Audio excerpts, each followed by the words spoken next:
रब इश्रह ली सदरी वयस्सिर ली अमरी वहलुल उक़दतम मिन लिसानी यफ़क़हू क़ौली अऊज़ु बिल्लाहि मिनश शैतानिर रजीम बिस्मिल्लाहिर रहमानिर रहीम अस्सलामु अलैकुम. Inshallah, we will be doing the summary of the 12th para of the Quran. May Allah subhanahu wa ta'ala make it easy for us to understand it and implement it in our lives. Ameen. Today we start with Surah Hud, which was revealed in the last part of Rasulullah sallallahu alaihi wasallam's stay in Mecca. The central subject of this surah is an invitation to Islam and a stern warning to everyone who disbelieves. It begins with an introduction of the Quran and the one who has sent this Quran. The book is perfect and it has been sent by the one who is the most wise and aware. Verse 5 is a unique verse as it's both a reassurance and a warning at the same time. Allah subhanahu wa ta'ala says, surely He is all aware of what lies in the heart. A person who is sad takes comfort in it that there is someone who knows exactly what he or she is feeling. And it's also an advice to all those who have evil in their hearts to mend their ways. In verse 6, Allah subhanahu wa ta'ala says, there is no moving creature on earth whose provision is not guaranteed by Allah. And He knows where it lives and where it is laid to rest. All is written in a perfect record. That shows us the power of Allah subhanahu wa ta'ala. We, with all our technology and our satellites, don't even know the number of creatures on earth. And Allah, the Ar-Razak, is feeding them all. From the tiny insect beneath a stone to a fish in the depths of the seas. Verse number 9 to 11 discuss the two attitudes of men in happiness and hardship. When a person has a life of ease, he becomes arrogant and thinks that his happy condition would never come to an end. And if he faces any misfortune, he starts to despair and complain about his condition. The attitude of a believer is different, who regardless of what happens to him is either patient or grateful. This is so beautifully explained in a hadith where Rasulullah sallallahu alaihi wasallam said how wonderful the affair of the believer is. Indeed, all of his affairs are good for him. This is for no one but the believer. If something good happens to him, he is grateful to Allah, which is good for him. And if something bad happens to him, he has patience, which is good for him. Then after further discussing the different approaches of the believers and non-believers, Allah subhanahu wa ta'ala says in verse number 24, the example of the two groups is that of a blind and a deaf person on one hand and a seeing and hearing one on the other. Are they two equal when compared? Verse 25 onwards mention the stories of past prophets who experienced the same rejection of as Rasulullah sallallahu alaihi wasallam was experiencing at the time of the revelation of this surah. The first story given to us is of Hazrat Nuh alayhi salam, who called his people to worship none but Allah subhanahu wa ta'ala. What was their reaction? The disbelieving chiefs of his people said, we see you only as a human being like ourselves, and we see that no one follows you except the lowliest among us, the men who follow you without any proper reason. We do not see anything that makes all of you any better than us. In fact, we think you are liars. These accusations were similar to what the kuffar were saying to Rasulullah sallallahu alaihi wasallam. Hazrat Nuh alayhi salam continued to try and bring his people to Islam, but they were constant in their rejection, except a few people. Finally, they demanded to see the punishment which he was warning them about. When the punishment came, only the believers and a pair of every species of animals boarded the ark. Hazrat Nuh alayhi salam's son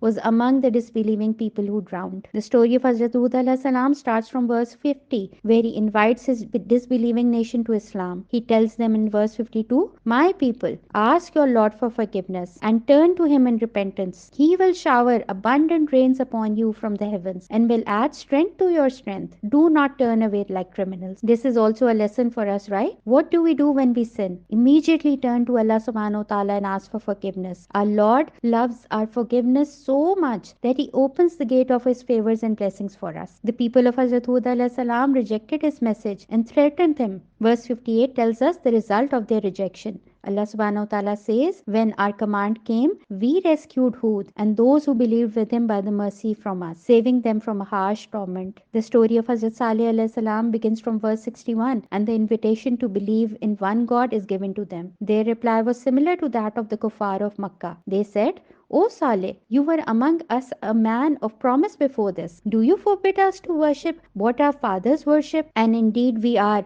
about that to which you invite us in alarming doubt. They then asked for a miracle which was provided to them in the form of a she-camel with a warning that if they hurt her, they would receive a swift punishment. They were stubborn people and killed the camel. Allah subhanahu wa ta'ala gave them 3 days to live in their houses, after which they would be destroyed. Allah subhanahu wa ta'ala saved the believers and a mighty blast overtook the wrongdoers. Verse 69 mentions the angels of Allah subhanahu wa ta'ala arriving with the good news of a son to Hazrat Ibrahim alayhi salam, and then the same angels also gave him the news of the destruction which will come upon the people of Lut. Their evil desires and open transgression earned them the punishment of Allah subhanahu wa ta'ala, and their cities were turned upside down. Next in verse 84, the people of Madian and their wrongdoings are mentioned. They were advised to mend their ways by Hazrat Shuaib alayhi salam, but their answer was, O Shuaib, does your prayer command you that we should abandon what our forefathers worship or give up managing our wealth as we please? Indeed, you are such a tolerant, sensible man. When the punishment came, Allah subhanahu wa ta'ala saved the believers and the people of Madian were destroyed. Then the story of arrogance and defiance of Pharaoh is mentioned in verse 96 to 99.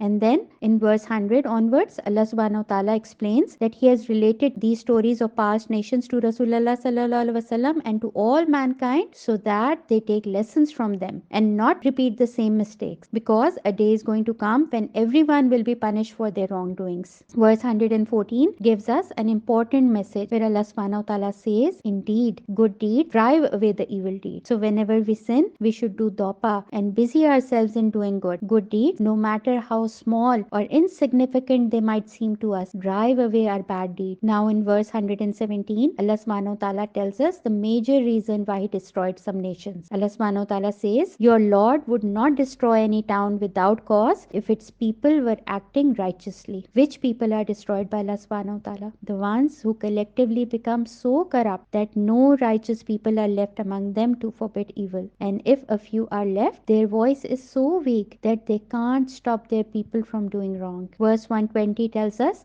that this surah, which contains the stories of many prophets, was in fact revealed to console Rasulullah sallallahu alaihi wasallam, that other messengers were rejected and harmed as well, but those who remained firm on their deen were saved and blessed by Allah subhanahu wa ta'ala. Surah Yusuf. Surah Yusuf was revealed after Surah Hud in the 12th year of prophethood, before the migration of Medina. This was a time where plans were being made by the kuffar to murder Rasulullah sallallahu alaihi wasallam. These were the people who were from his own family and were like brothers to him. They were plotting and planning against Rasulullah sallallahu alaihi wasallam like the brothers of Hazrat Yusuf alayhi salam had plotted and planned against him. The first few verses of this surah are introduction to the Quran, and Allah subhanahu wa ta'ala says in verse 3, we relate to you, O Prophet, the best of stories through our revelation in this Quran, though before this you were totally unaware of them. This is one of the most beautiful and unique stories in the Quran, as it is the only surah that tells the story of a single prophet in a continuous flowing manner. The story begins with Hazrat Yusuf alayhi salam narrating a dream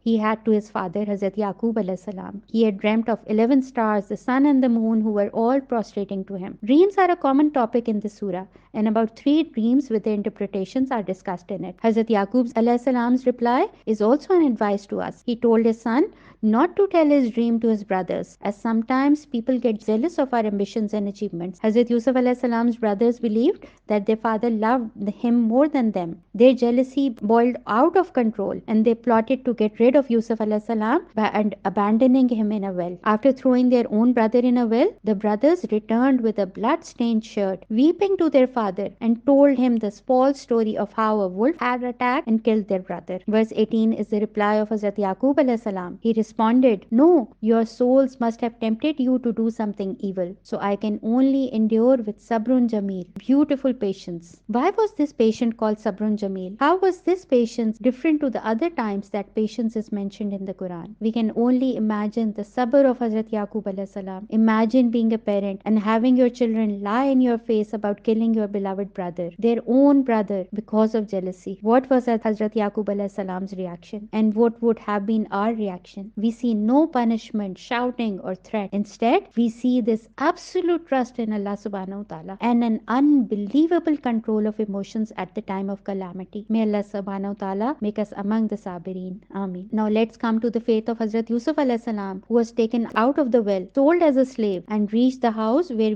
he would get exposure to the elite society of Egypt. Allah subhanahu wa ta'ala says in verse 22, and when he reached maturity, we gave him wisdom and knowledge. This is how we reward the good doers. But we see that Hazrat Yusuf alayhi salam's troubles had not ended. The beautiful, wealthy wife of his master tried to seduce him in the privacy of her home. Hazrat Yusuf alayhi salam was just a young man at that time, and there was nothing that could stop them besides the fear of Allah subhanahu wa ta'ala. Yusuf alayhi salam replied, Allah is my refuge. It is not right to betray my master, who has taken good care of me. Indeed, the wrongdoers never succeed. Hazrat Yusuf alayhi salam had already suffered so much, but even then, he immediately called upon Allah subhanahu wa ta'ala and remained obedient to him. Repeated offers of indecency and Hazrat Yusuf alayhi salam's continuous refusal resulted in him going to jail for a sin he had never committed. But he was content. He was content because now he was far away from a sinful environment. He said, My Lord, I would rather be in jail than do what they invite me to. This is also a lesson for us, right? To leave any place that tempts us to do sins. Now, after being in jail for several years, he is finally allowed to leave after given the true interpretation of the dreams of first the baker and the butler, and then of the king himself. He then had the offer to leave prison,